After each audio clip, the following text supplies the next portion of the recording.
Future Wisden study centre. இன்னைக்கு என்ன பார்க்க போறோம் அப்படின்னா, யூஜி டெட் பிசிக்ஸ்ல யூனிட் 4 எலக்ட்ரிசிட்டி அண்ட் மேக்னட்டிசம் அப்படிங்கிற யூனிட்ல இருந்து எலக்ட்ரோஸ்டாட்டிக் அப்படிங்கிற டாபிக் தான் நம்ம இன்னைக்கு பார்க்க போறோம். எலக்ட்ரோஸ்டாட்டிக், எலக்ட்ரோ அப்படின்னா சார்ஜ்னு சொல்லுவோம், ஸ்டாட்டிக் அப்படின்னா ரெஸ்ட்ல இருக்கிறது அர்த்தம். ஓகேவா? Electrostatic is a part of electromagnetic that specially focused on electric charge at the rest and the electric field they create. So ரெஸ்ட்ல இருக்கிற ஒரு சார்ஜ், ரெஸ்ட்ல இருக்கிற சார்ஜை சுற்றி கிரியேட் ஆகிற எலக்ட்ரிக் ஃபீல்ட், அது பக்கத்தில் இருக்கிற சார்ஜில் அஃபெக்ட் ஆகிற அஃபெக்ஷன், இதை பற்றி தான் நம்ம இங்கே வந்து நம்ம பார்க்க போகிறோம். இது யூனிட் ஃபுல்லாகவே நம்ம இதை பற்றி தான் ஸ்டடி பண்ண போகிறோம். ஓகேங்களா? ஸோ எலக்ட்ரிக் சார்ஜ் அப்படின்னா என்ன? Electric charge is a fundamental property of a subatomic particle like a electron and a proton. Okay va? So electrons carrying a negative charge and proton carrying a positive charge. Okay va? Electron வந்து negatively charged particle, proton வந்து positively charged particle. இன்னொன்று இருக்கு neutron have no charge. Okay va? Neutronக்கு என்ன கிடையாது? Charge கிடையாது. So the charge is measured in a coulomb. Charge எதில் measure பண்ணுவோம்? கூலும்ல மெஷர் பண்ணுவோம். ஸோ எலக்ட்ரானோட சார்ஜ் வேல்யூ எவ்வளோ? -1.602 into 10 to the power of -19 coulomb. ஓகேவா? இதுதான் சார்ஜ், எலக்ட்ரானோட சார்ஜ் வேல்யூ. ஸோ புரோட்டான் என்ன? Proton positive charge. So proton +1.602 into 10 to the power of -19 coulomb. இது நமக்கு தெரியும். ஓகேங்களா? ஸோ சார்ஜ் இப்போ பாசிட்டிவ் நெகட்டிவ் இருக்கு அப்படின்னு கேட்டிங்கன்னா, இது வந்து magnitude are same but in opposite direction.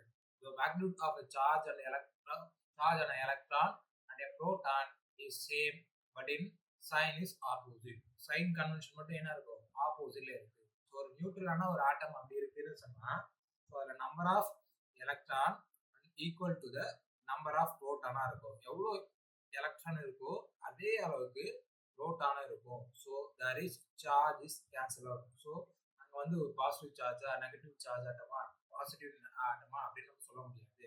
நம்ம வந்து சார்ஜ் கேன்சல் ஆயிட்டு நியூட்ரல் ஆட்டம் அப்படின்னு சொல்ல முடியாது. நியூட்ரல் ஆட்டம்குள்ள என்ன இருக்கும்? Number of electrons equal to the number of proton. So இது நமக்கு தெரியணும்.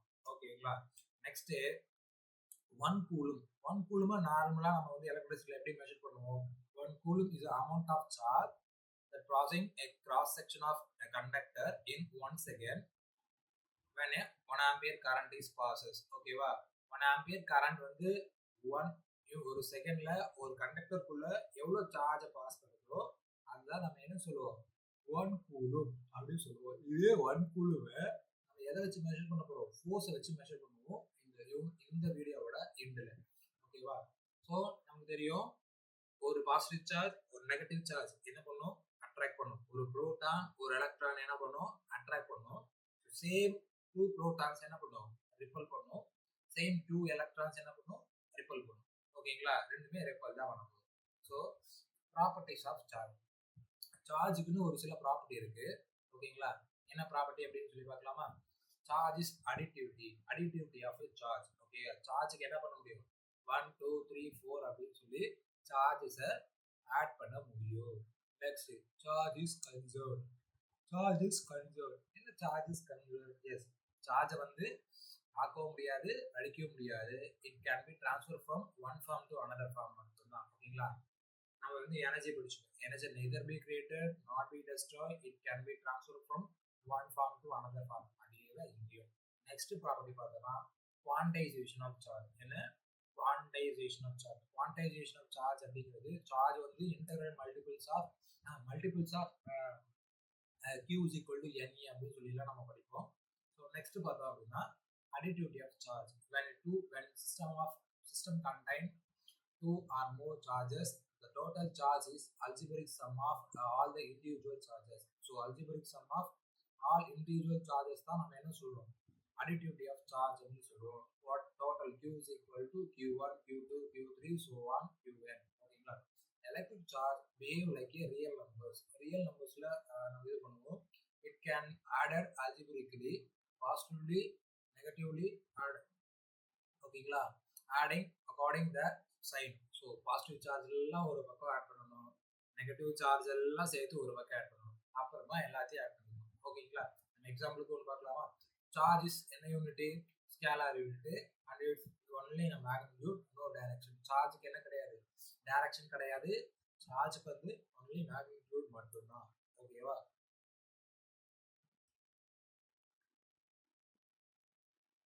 எக்ஸாம்பிள் பார்க்கலாம். If a system of have 4 charges, Q1 is equal to plus 2Q, Q2 is equal to plus C3, Q3 is equal to minus 3 coulomb, Q4 is equal to plus 4 coulomb. So இப்போ எல்லாமே charges கொடுக்குறாங்க. Q1 2 coulomb, Q2 3 coulomb, Q3 3 minus 3 coulomb, Q4 plus 4 coulomb. So இப்போ எல்லாத்தையும் add பண்ணா என்ன கிடைக்கும்? Total charge is equal to Q1 plus Q2 plus Q4. So plus 2 plus 3 minus 3 plus 4. Add பண்ணா நமக்கு என்ன கிடைக்கும்? 6 coulomb அப்படின்னு கிடைக்கும். கரெக்டா? அப்ப இந்த 6 coulomb அப்படிங்கிறது என்னன்னா டோட்டல் சார்ஜ் plus 6 coulomb இருக்கும். Hence the system is positively charged. So charge என்ன இருக்கும்? பாசிட்டிவா இருக்கும். So ஏன்னா 6 coulomb தான் இருக்கு. நெக்ஸ்ட் பார்த்தோம் அப்படின்னு சொன்னா conservation of charge. என்ன conservation of charge?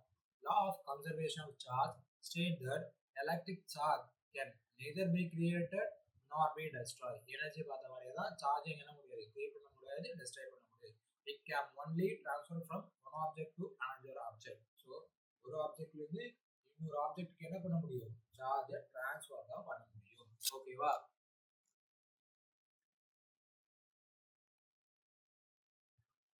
ஸோ இங்க ரெண்டு ஆப்ஜெக்ட் இருக்கு, object A and object B. Object A number of electron proton ஈக்குவலா இருக்கு, ஆப்ஜெக்ட் B ல நம்பர் ஆஃப் புரோட்டான் எலக்ட்ரான்ஸ் ஈக்குவலா இருக்கு. ஓகேவா? ஸோ ரெண்டுத்தையும் நான் என்ன பண்ண போறேன்? ரப் பண்றேன். ரப் பண்ணனா என்ன ஆகும்? ஸோ ஒரு எக்ஸாம்பிளுக்கு ஆப்ஜெக்ட் A என்ன பண்ணுன்னா loss of electrons. Object A வந்து எலக்ட்ரானை லாஸ் பண்ணுதா, ஆப்ஜெக்ட் B வந்து எலக்ட்ரானை கெயின் பண்ணும். ஓகேவா? இதுல எவ்வளவு எலக்ட்ரான் லாஸ் ஆச்சோ அதே அளவு கெய்னிங் வந்து எதுல இருக்கும்? ஆப்போசிட்ல இருக்கிற ஆப்ஜெக்ட் B ல இருக்கும். ஓகேவா? டோட்டலா ஆப்ஜெக்ட் பார்க்கும்போது சார்ஜ் வந்து ஈக்குவலா தான் இருக்கும். அப்போ வந்து பாசிட்டிவ் சார்ஜ் ஒரு பக்கமும் நெகட்டிவ் சார்ஜ் ஒரு பக்கமும் அதால என்ன பண்ண முடியும்? டிரான்ஸ்ஃபர் பண்ணிக்க முடியும். ஓகே, எலக்ட்ரான்லாம் ஒரு பக்கம், எலக்ட்ரான்லாம் மொத்தம் லாஸ் ஆயிடுச்சுன்னா, இந்த எலக்ட்ரான் லாஸ் ஆச்சுன்னா அந்த ஆப்ஜெக்ட் என்னவாகும்? பாசிட்டிவ் சார்ஜா மாறும். எலக்ட்ரான் கெயின் பண்ணிச்சுன்னா அந்த ஆப்ஜெக்ட் வந்து நெகட்டிவ்லி சார்ஜா மாறும். ஓகேவா? எக்ஸாம்பிளுக்கு consider two neutral objects, object A and object B. Neutral ஆப்ஜெக்ட்னா என்ன அர்த்தம்? அது வந்து பாசிட்டிவ் கிடையாது, நெகட்டிவ் கிடையாது. இப்போதைக்கு அதுல நம்பர் ஆஃப் எலக்ட்ரான்ஸ் எவ்வளவு இருக்கும்? அதே அளவுக்கு நம்பர் ஆஃப் புரோட்டான்ஸ் இருக்கும். அது equal number of proton and electron. ஓகேவா? when they rubbed together, electron from object A move from object B. so A ல இருந்து object B க்கு மூவ் ஆகும். as a result என்ன கிடைக்கும்? object A loss of the electron become positively charged, object B gaining of electron become negatively charged. so object A வந்து loss பண்ணி electron loss பண்ணி positive சார்ஜா மாறும், object B எலக்ட்ரானை gain பண்ணி negatively சார்ஜா மாறும். even the charge is rubbed to, இப்போ வந்து ரெண்டு ஆப்ஜெக்ட்டுமே ரப் ஆனாலுமே the total charge of the system remaining constant. total charge of the system என்ன இருக்கும்? remain constant ஆ தான் இருக்கும். ஓகேவா? அதுல வந்து எந்த மாற்றமும் இருக்காது. ஸோ அடுத்து பார்க்கலாம். அடுத்து ப்ராப்பர்ட்டி என்ன பார்த்தோம்னா குவான்டைசேஷன் ஆஃப் சார்ஜ். இதுதான் அடுத்து லாஸ்ட் இருக்கிற ப்ராப்பர்ட்டி. குவான்டைசேஷன் ஆஃப் சார்ஜ் அப்படிங்கிறது என்ன? Quantization of charge mean their electric charge always exists as a integer multiples of a elementary charge. Integers multiples of elementary charge. Integers na n 1 1 1 2 3 minus 1 minus 2 integers. so E அப்படிங்கிறது electric charge. ரெண்டுத்தையும் நம்ம multiply பண்ணனா அதுதான் அந்த சிஸ்டம்ல இருக்கிற charge, quantisation charge சொல்லுவோம். so where Q is a total charge, N is a integers, C is a 1.602 into 10 to the power of 19 coulomb. இங்க வந்து மைனஸ் இல்ல, சோ அதனால இத நம்ம என்ன எடுத்துறோம்? புரோட்டான் அப்படி எடுத்துறோம். மைனஸ் ஆகி இருந்துச்சுன்னா அது வந்து 1 எலக்ட்ரானோட சார்ஜ் அப்படி சொல்லி எடுத்துறோம். a charge can be plus E minus E plus 2E minus 2E but never fraction like 1/2E or 1/4E. ஓகேங்களா? சார்ஜ் என்ன உங்களுக்கு ஃபிராக்ஷனல் எழுத முடியாது. சார்ஜ் எப்பவுமே ஃபுல் ஃபிகர் வேல்யூவா மட்டும்தான் எழுத முடியும். ஓகேங்களா? சார்ஜ் வந்து எப்பவுமே ஒரு ஃபுல் வேல்யூ மட்டும்தான். இந்த பாயிண்ட் ரொம்ப ரொம்ப இம்பார்ட்டன்ட். நம்மளோட டைம் எக்ஸாம்லேயும் கேட்டிருக்காங்க, நோட் பண்ணி வச்சுக்கோங்க. ஓகேங்களா. நெக்ஸ்ட்டு இதை வந்து அவர் ப்ரூவ் பண்ணதுக்கு ஃபேரடேஸ் வந்து எந்த எக்ஸ்பெரிமெண்ட் யூஸ் பண்ணாரு கேட்பாங்க. அது வந்து மில்லிகன் ஆயில் ட்ராப் எக்ஸ்பெரிமெண்ட். இந்த எக்ஸ்பெரிமெண்ட் நம்ம சிலபஸ்ல இருக்கு. ஸோ இந்த எக்ஸ்பெரிமெண்ட்டை பற்றி நம்ம டீட்டெயிலாக ஒரு வீடியோவே போடுவோம். ஓகேங்களா. This concept are first suggest by Faraday's law of electrolysis and experimentally proved by Milligan's oil drop experiment. Milligan oil experiment இது வந்து ப்ரூவ் பண்ணியிருக்காங்க குவான்டைசேஷன் ஆஃப் சார்ஜ். ஓகேங்களா. Next the total charge of an object is the algebraic sum of all the charges, electrons and proton it contains. ஓகேங்களா. அதுக்குள்ள எவ்வளவு electron proton இருக்கோ அதை வச்சு தான் நம்ம வந்து கால்குலேட் பண்ண போறோம். So if an object contain 15 electrons and 200 protons, ஓகேவா. 150 electrons வந்து இருக்கு and 200 protons இருக்கு அப்படின்னு சொன்னா டோட்டல் சார்ஜ் எவ்வளவு இருக்கும்? Q is equal to minus 150 electron. ஏன்னா எலக்ட்ரான் நெகட்டிவ் சார்ஜ், ஸோ அதனால மைனஸ் புரோட்டான் வந்து பிளஸ் சார்ஜ், ஸோ 200 E. ஓகேவா. ஸோ டோட்டலாக நம்ம ஆட் பண்ணும்போது நமக்கு என்ன கிடைக்கும்? 15 electron. ஓகேங்களா. 15 electron சார்ஜ் கிடைக்கும். The object is positive. அது வந்து பாசிட்டிவ்ல இருக்கு. ஸோ அதனால இது வந்து பாசிட்டிவ். ஓகேவா. இந்த study of electrolysis Coulomb's law வந்து நம்ம பார்ப்போம். ஸோ கூலும்ஸ் லா வந்து எப்போ ப்ரொபோஸ் பண்ணது அப்படின்னு பார்த்தீங்கன்னா 1785 இந்த லாவை வந்து ப்ரொபோஸ் பண்ணாங்க. யார் பண்றாங்கன்னா கூலும் பண்றாரு. இவர் ஒரு பிரெஞ்சு பிசிசிஸ்ட். ஓகேவா. Coulomb's observe the two electric charge are placed near each other. They extract a force are either attractive or repulsive depends upon the nature of the charges. அந்த சார்ஜரோட நேச்சரை பொறுத்து ஒரு ரெண்டு சார்ஜ் ரிப்பல் ஆகுறதையோ அட்ராக்ட் ஆகுறதையோ யாரை observe பண்றாங்க? Coulomb observe பண்றாங்க. இந்த இதை வச்சுதான் ஃபுல்லா அவர் வந்து கூலும்ஸ் லாவே டெரைவ் பண்றாரு. ஓகேவா. இதுல கூலும்ஸ் வந்து என்ன ஃபோர்ஸை மெஷர் பண்றதுக்கு என்ன இன்ஸ்ட்ருமெண்ட் யூஸ் பண்ணாருன்னு கேட்பாங்க. ஸோ என்ன இன்ஸ்ட்ருமெண்ட் அப்படின்னு பார்த்தோம்னா டாரிசன் பேலன்ஸ். என்னது?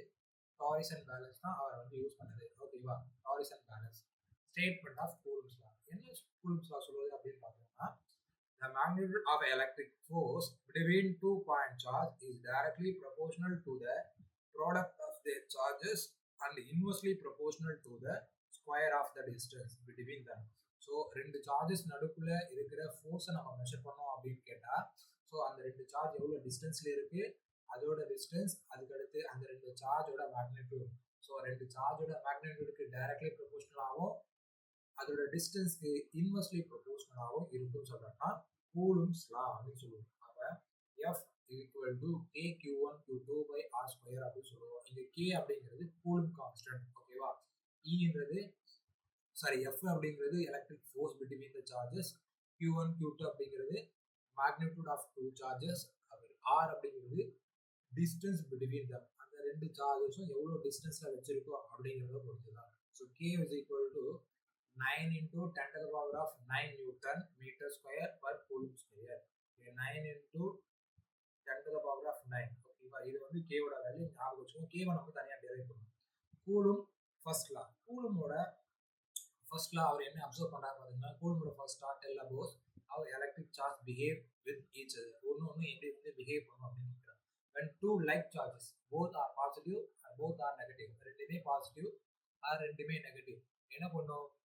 come closer they repel each other. ரெண்டுமே கிட்ட வந்துச்சு அப்படின்னா ரிப்பல் ஆகும். when two unlike charges னா என்ன அர்த்தம்? one positive and one is negative. ஒரு பாசிட்டிவ் சார்ஜ் ஒரு negative charge come to closer என்ன ஆகும்? attract each other. என்ன பண்ணும்? attract பண்ண ஆரம்பிக்கும். ஓகேவா. எக்ஸாம்பிள் பார்த்தோம் அப்படின்னா two positive charges pull each away. ஓகேவா. one positive and negative charges pull each other closer. ஓகேவா. push each other. ஓகேவா. என்ன பண்ணும்? closer attract பண்ணும், pull பண்ணும். ஓகேவா. ஸோ கூலும்போட second law. Coulomb's second law describes the magnitude of electrostatic force between two charges.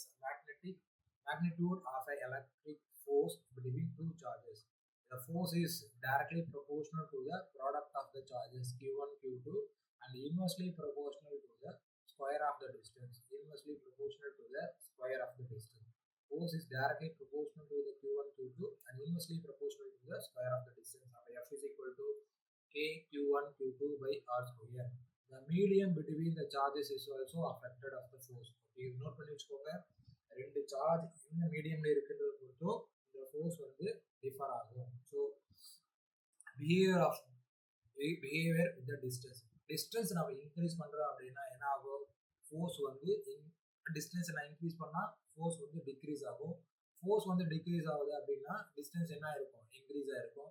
Distance ரொம்ப கம்மியாக இருக்குது அப்படின்னு சொன்னால் என்ன ஆகும், டிஸ்டன்ஸ் ரொம்ப கம்மியாக இருந்தால் ஃபோர்ஸ் வந்து அதிகமாக இருக்கும். இது நமக்கு தெரியும். ஏன் அப்படின்னா இது ரெண்டு இன்வெர்ஸ்லி ப்ரொபோர்ஷனலாக இருக்குது. ஸோ ஃபோர்ஸோட கூலும்ஸோட மேத்தமெட்டிக்கல் ஃபார்ம் ஈக்குவேஷன் எப்படி இருக்கு பார்க்கலாம். The electrostatic force between two point charges behave like a F is equal to Q1 Q2 by d square. d square அப்படின்னா இங்க வந்து distance square. F is equal to K Q1 Q2 by d square. So when F is a force of attraction or repulsion between the charges, Q1 Q2 is the magnitude of the two charges, d is the distance between the charges, K is the constant depending on the medium. So value K ஓட value எப்படி இருக்கு பார்க்கலாம். K is equal to 1 by 4 pi epsilon naught அப்படின்னு சொல்லுவோம். K is equal to 1 by 4 pi epsilon naught. Epsilon naught is equal to permeability of a vacuum. Epsilon r is the relative permeability of a medium with respect to the free space. ஓகேவா, epsilon r வந்து relative permeability, epsilon naught வந்து permeability of a vacuum. So இந்த ரெண்டு பத்தியுமே detail நம்ம பார்ப்போம்.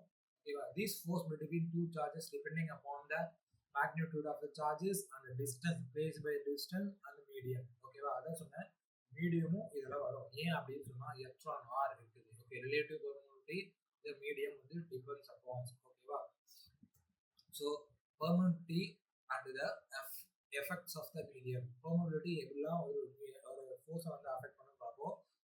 The Coulomb constant K is often expressed in terms of permeability of a free space. என்ன சொல்லுவோம், permeability of free space epsilon naught அப்படின்னு சொல்லுவோம். So அதுக்கு என்ன ரிலேஷன் பார்த்தோம்னா K is equal to 1 by 4 pi epsilon naught. 1 by 4 pi epsilon naught. இதோட value அப்படின்னு பார்த்தா epsilon naught ஓட value 8.854 into 10 to the power of minus 12 coulomb square per Newton meter square. ஓகேங்களா, K ஓட value என்ன நம்ம பார்த்தோம் 9 into 10 to the power of 9 அப்படின்னு சொல்லி. ஓகேவா, அதே மாதிரி தான் இருக்கும். This constant represent how electric field permeate in a vacuum. Okay.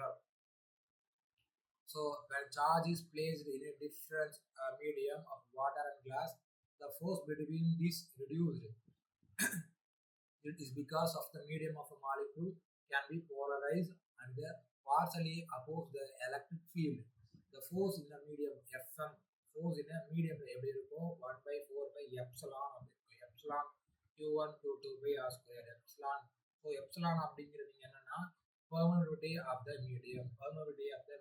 The epsilon r அப்படிங்கிறதா relative permeability or dielectric constant அப்படின்னு சொல்லுவோம். என்ன சொல்லுவோம், dielectric constant. This is a dimensional quantity.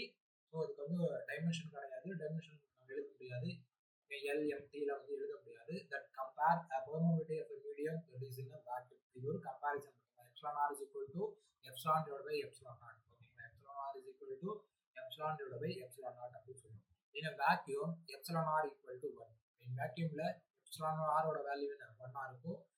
ஓகேவா, அப்ப அதர் மீடியம்ஸ்ல 1 விட அதிகமா இருக்கும். So including that the force between charges is always weaker in the medium in vacuum. vacuumல ரொம்ப கம்மியா இருக்கும். vacuum விட்டு நம்ம வெளியே போனோம்னா force என்னவா இருக்கும், ரொம்ப கம்மியா இருக்கும். வேற மீடியம்க்கு வேற வேல்யூவா இருக்கும். ஓகேவா, so relative permeability of the medium. So relative permeability of a medium often referred as a dielectric constant is measured how much the medium can be reduced the electrostatic force. முன்னாடி சொன்ன மாதிரி தான் இந்த கான்ஸ்டன்ட் வேல்யூ வச்சு தான் அந்த medium வந்து ஃபோர்ஸை வந்து எவ்வளோ ரெடியூஸ் பண்ணுச்சு அப்படிங்கிறத நம்மளால கால்குலேட் பண்ண முடியும். இந்த இதை வச்சு தான், அதனால தான் ரிலேட்டிவ் permeability அப்படின்னு பேரே இருக்கு. So reduce the electrostatic force between the charges compared to the vacuum. வேக்யூமை விட மற்ற மீடியம்ல சார்ஜ் வைக்கும் போது அந்த சார்ஜ்னால ஃபோர்ஸ் அந்த மீடியம்னால ஃபோர்ஸ் என்னவா எவ்வளோ வந்து அஃபெக்ட் ஆயிருக்கு, எவ்வளோ குறைஞ்சிருக்கு, எவ்வளோ அதிகமாயிருக்கு அப்படின்னு சொல்றது தான் இந்த relative permeability. In simpler terms how tell about permissive of the medium is that the presence in the electric field. Electric field இருக்கும்போது எவ்வளோ சார்ஜ் எவ்வளோ ஃபீல்டு ஃபோர்ஸ் இருக்குன்னு சொல்லுவோம். Mathematically, it defined as the ratio of the force between 2 point charge in vacuum of the force between the two same charges placed in the medium. So, force வந்து vacuumல இருக்கிறதுக்கும் force medium இந்த ரெண்டுத்தோட ஃபோர்ஸோட ratio தான் epsilon R. இது வந்து கேட்டிருக்காங்க, இதுவும் நமக்கு ரொம்ப இம்பார்ட்டன்ட். ஸோ நோட் பண்ணி வச்சுக்கோங்க. Epsilon R is equal to F vacuum by F medium. இது நமக்கு இம்பார்ட்டன்ட். ஓகேவா? In here, F vacuum is the electrostatic force in vacuum, and epsilon F medium is the force in the medium. Both are in the same distance. நான் distance மாத்தல, charge மாத்தல, நான் என்ன மாத்திருக்கேன், medium மட்டும் தான் மாத்திருக்கேன். அப்போ force என்ன கிடைக்கும், F is equal to 1 by 4 by epsilon Q1 Q2 by R square அப்படின்னு இருக்கும். Where Q1 Q2 is the charge, R is the distance between them, epsilon is the permeability of a medium. So அது வந்து medium dependent. So here the relative permeability can also expressed as a epsilon R, epsilon divided by epsilon R. இதுக்கு முன்னாடி தெரிஞ்சதுதான். Epsilon is equal to permeability of the medium, epsilon R is equal to permeability of the free space. The value 8.854 into 10 to the power of minus 12 F by M அப்படின்னு சொல்லுவோம். ஓகேவா? epsilon R is equal to relative permeability.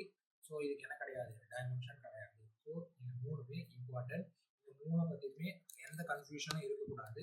So இது epsilon வந்து permittive of the medium, மீடியமில் இருக்குன்னு சொல்லுவாங்க. Epsilon naught வந்து free space, epsilon R வந்து ரிலேட்டிவ். இந்த ரெண்டுத்துக்கான ரிலேஷன் தான் எப்சிலான் ஆர். ஸோ இதை நீங்கள் மறக்கக்கூடாது, ரொம்ப இம்பார்ட்டன்ட்டும் கூட. ஸோ ப்ராப்ளம் பார்க்கலாமா? Two charges plus 5 microcoulomb and minus 5 microcoulomb are placed in 1 meter apart in the air. Airல வச்சிருக்காங்க ரெண்டு சார்ஜஸ் plus 5 microcoulomb minus ரெண்டுமே plus ரெண்டுமே சார்ஜ் வந்து plus 5 microcoulomb தான். இந்த ரெண்டுக்குமே நான் எவ்வளோ டிஸ்டன்ஸ்ல வச்சிருக்கேன், 1 மீட்டர் டிஸ்டன்ஸ்ல வச்சிருக்கேன். ஸோ ரிலேட்டிவ் பெர்மியபிலிட்டி வந்து ஏருக்கு என்ன அப்படின்னு சொன்னா 4. ஓகேவா?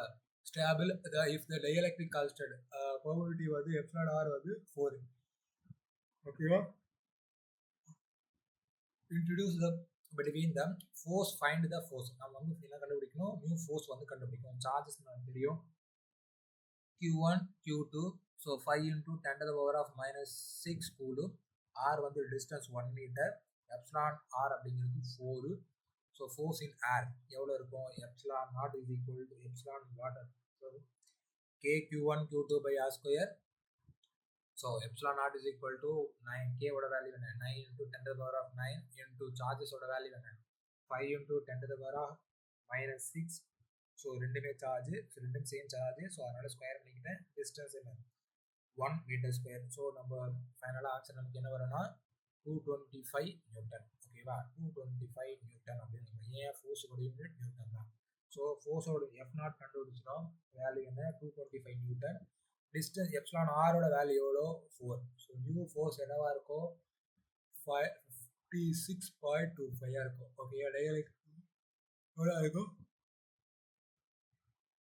56.25 நியூட்டனாக இருக்கும். ஓகேவா? ஃபைனல் ஆன்சர் நமக்கு என்ன கிடைச்சிருக்கும், 56.25 நியூட்டன் ரிப்பல்ஷன் ஃபோர்ஸாக இருக்கும். இம்பார்ட்டன்ட் பாயிண்ட், இதில் நம்ம எதெல்லாம் ஞாபகம் வச்சுக்கணும் பார்த்தோம்னா, டைமென்ஷனல் குவான்டிட்டி. இது டைமென்ஷனல் கிடையாது. Relative permeability as in no unit. So அதுக்கு வந்து யூனிட் கிடையாது. இட் இஸ் பியூர் நம்பர் மட்டும்தான். இட் இஸ் ஒரு வேல்யூ மட்டும்தான். இதுக்கு வந்து யூனிட் கிடையாது. டைமென்ஷனல் குவான்டிட்டி, ரிலேட்டிவ் பெர்மியபிலிட்டி, ஏன்னா ரெண்டுமே கம்பேரிசன் தானே. அப்போ நாளை ரேஷியோன்னு வரும்போது மோஸ்ட் ஆஃப் யூனிட் வந்து யூனிட் கேன்சல் ஆகிடும். ஸோ அதான். So vacuum in air, vacuum in air or ஏரில் வந்து எப்சிலான் ஆர் வேல்யூ வந்து 1 இருக்கும். In the case that the vacuum does not reduce the electrostatic force. Epsilon ஆரோட வேல்யூ வந்து 1 இருக்கிறதுனால மற்ற மீடியமுக்கெல்லாம் வந்து 1 விட அதிகமாக இருக்கும். அதான் நம்ம முன்னாடி படித்தோம். ஸோ அப்போ வந்து இதுலேருந்து நமக்கு என்ன தெரியுது, வேக்யூம் வந்து எலக்ட்ரோஸ்டாட்டிக் ஃபோர்ஸை வந்து அஃபெக்ட் பண்ணுறதில்ல அப்படின்னு நம்ம தெரிஞ்சுக்கலாமா? கரெக்டாக. So other materials of dielectric material epsilon r greater than 1 as a larger epsilon r indicate a strong reduction of electrostatic force inside the medium. So நிறைய எப்சிலான் ஆரோட வேல்யூவா இருந்துச்சு, நிறைய டைஎலக்ட்ரிக் கான்ஸ்டன்ட் இருந்துச்சுன்னா அந்த மெட்டீரியல் ஃபோர்ஸ் எவ்வளோ இருக்கும், ரொம்ப கம்மியாக இருக்கும். ஏன் அப்படின்னா அந்த மீடியமே என்ன பண்ணியிருக்கும், அந்த ஃபோர்ஸை வந்து அப்போஸ் பண்ணியிருக்கோம். ஓகேவா, ஸ்ட்ராங்காக ரெடக்ஷன் பண்ணியிருக்கோம். இதுதான் நம்ம தெரிஞ்சுக்கிறோம். ஸோ எப்சிலான் ஆர் வேல்யூ வச்சு நான் என்ன சொல்லிட முடியும், அந்த மீடியம்ல ஃபோர்ஸ் எவ்வளோ இருக்கு, ஃபோர்ஸ் அதிகமாக இருக்குமா ஆர் ஃபோர்ஸ் கம்மியாக இருக்குமா அப்படின்றத என்னால் என்ன பண்ணிட முடியும், கண்டுபிடிச்சிட முடியும். ஓகேங்களா. Example, water has a heavy dielectric constant epsilon r equal more than 80 at room temperature. This explains why water can effectively reduce the force between the charges particle and dissolving ionic compound. So இதுலேருந்து நமக்கு தெரிஞ்சுக்கோ dielectric constant அதிகமாக இருந்தால் force என்ன இருக்கும், கம்மியாக இருக்கும். So அதனால் வாட்டர் வந்து ஈஸியாக பிரேக் ஆகும் அப்படின்னு நம்ம வந்து தெரிஞ்சுக்கலாம். ஓகே, ஈஸியாக என்ன ஆகும், வேற ஒரு எலிமெண்டோட பைண்ட் ஆகும், ஃபோர்ஸ் வந்து விட்டு வேற ஒரு ஆட்டமோட பைண்ட் பண்ணிக்கும் அப்படின்னு நம்மளால தெரிஞ்சுக்க முடியும். ஸோ இது இந்த மாதிரி தான் டைஎலக்ட்ரிக் கான்ஸ்டன்ட் வச்சு தான் ஒரு மீடியம்குள்ள எவ்வளோ ஃபோர்ஸ் இருக்கு, அந்த ஃபோர்ஸை வச்சு தான் நம்ம வந்து டிசைட் பண்ணுறோம் இந்த மெட்டீரியல் நம்ம யூஸ் பண்ணலாமா வேணாமா அப்படின்னு சொல்லிடலாம். So effect on electrostatic force. என்ன எஃபெக்ட் ஆஃப் எலக்ட்ரோஸ்டாட்டிக் ஃபோர்ஸ் அப்படின்னா, the larger the relative permeability of a medium, the weaker electrostatic force between the charge inside the medium. So large of relative permeability இருந்துச்சுன்னா force வந்து ரொம்ப கம்மியாக இருக்கும். இது நம்ம முன்னாடி பார்த்துக்கலாம். ஸோ ஃபிசிக்கல் சிக்னிஃபிகன்ஸ் பார்த்துடலாம். ஃபிசிக்கலாக என்ன சிக்னிஃபிகன்ஸ் இருக்குது அப்படின்னு சொன்னால், reduction of electrostatic force. Relative permeability indicate how much the medium reduce the electrostatic force compared to the vacuum. வேக்யூமை கம்பேர் பண்ணுறதுக்குன்னா அதுக்குள்ள எவ்வளோ ரிடக்ஷன் எலக்ட்ரோஸ்டாட்டிக் ஃபோர்ஸ் வந்து ரிடக்ட் பண்ணோம் அப்படின்றத நம்மளால இந்த ரிலேட்டிவ் பர்மிட்டிவிட்டியை வச்சு கண்டுபிடிச்சிட முடியும்.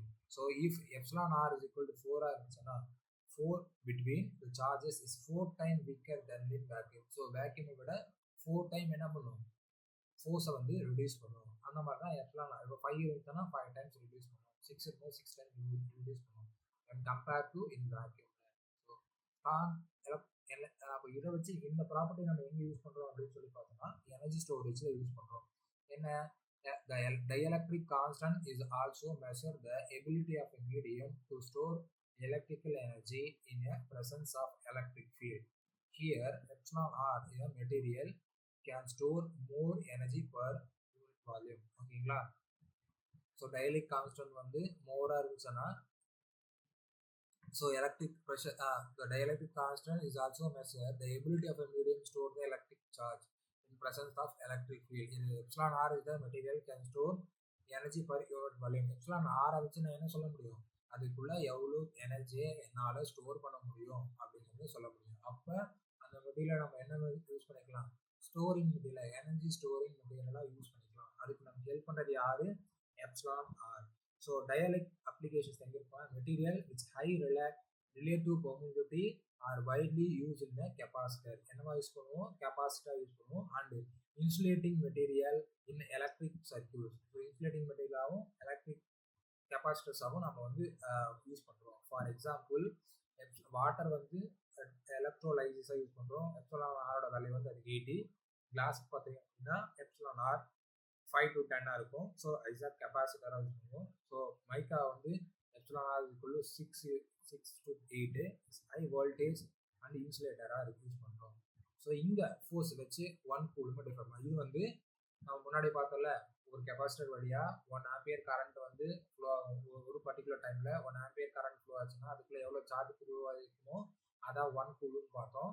இப்போ இங்கே நம்ம என்ன பார்க்க போகிறோம் அப்படின்னு சொன்னால் 1 கூலுன்னு ஃபோர்ஸை வச்சு டிஃபைன் பண்ண போகிறோம். ஸோ என்ன அப்படின்னா, the coulomb is a unit of electric charge. இது நமக்கு தெரியும். It is defined using the force relationship from Coulomb's law. So Coulomb's law வச்சு நம்ம வந்து டிஃபைன் பண்ண போகிறோம். If they have charges of 1 coulomb separated by a distance 1 meter in a vacuum. So 2 charges, ஒரே 1 coulomb charges 2 ஒரு particular distance 1 metre டிஸ்டன்ஸில் வைக்கும்போது எவ்வளோ ஃபோர்ஸை வந்து ஃபீல் பண்ணுமோ அதுதான் நம்ம என்ன சொல்லுவோம், 1 coulomb of charge அப்படின்னு சொல்ல போகிறோம். So F is equal to C1 coulomb into 1 coulomb divided by 1 meter square. So value என்ன வரும்னா 9 into 10 to the power of 9. ஓகேவா, 9 into 10 to the power of 9. Therefore 1 coulomb can be defined as the quantity of charge which when placed at a distance of 1 meter from equal and similar charges in vacuum expressed by respectively force 9 into 10 to the power of 9 தான். So more particle and common define is use. ஓகேவா, இது வரைக்கும் நமக்கு தெரிஞ்சிருக்கும். Future Vision Study Center, second floor, ABK Maruti Plaza, opposite Hotel Lakshmi Prakash, SKS Hospital Road, New Bus Stand, Salem 4. For contact 90420 30163 and web address www.futurevision.ias.com.